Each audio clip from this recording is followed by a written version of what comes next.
Europe 1. L'économie, Axel de Tarlé. Enfin, une conséquence positive du Brexit pour les Britanniques. Les prix immobiliers reculent à Londres. Il n'y a pas de mal parce qu'ils étaient quand même au sommet. Ça a des conséquences sur le marché français. Voilà, oui, parce que vivre à Londres, c'est vrai, on l'évoque, est devenu quasi mission impossible pour les jeunes Anglais, où les prix immobiliers sont encore 25% plus élevés, plus chers qu'à Paris, alors que les salaires ne suivent pas du tout en Angleterre. Si bien que maintenant, à 30 ans, pour les Anglais, il n'est pas rare, pour des Anglais en CDI, de devoir vivre en colocation à plusieurs dans un même appartement. Donc, comment voulez-vous, dans ces conditions, élever une famille ou se projeter? Bref, la cherté de l'immobilier à Londres pose un vrai problème de société. Eh bien, bonne nouvelle pour les Anglais. Après 8 années de hausse ininterrompue, les prix reculent. Enfin, le marché se retourne. Alors, les chiffres diffèrent selon les instituts. On parle d'un recul allant de moins 0,5 à moins 1,8%.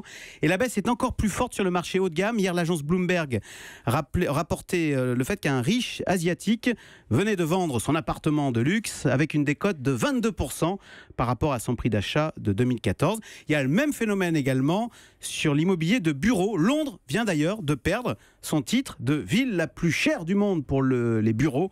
Londres a été dépassée par Hong Kong. Alors tout cela, bien sûr, est la conséquence du Brexit, que ce soit les entreprises ou les particuliers. Les étrangers hésitent maintenant à investir à Londres et du coup les prix baissent. Bon, tout ça c'est très intéressant, mais c'est à Londres. Alors on va revenir au sujet premier. Ça a des conséquences en France. Bien sûr, la question est, si les prix baissent à Londres, vont-ils baisser également à Paris dans un effet d'entraînement? Eh bien, pas du tout. Ah bah zut, alors. Voilà, c'est le contraire. Alors. Oui, mais vous allez voir, c'est lié. C'est le contraire qui se passe. À Paris, les prix ont flambé. Les chiffres des notaires sont tombés hier, quasiment plus 8% l'an dernier à Paris. Et le marché du luxe progresse encore plus vite. En fait, plus c'est cher, plus ça augmente vite. Pourquoi?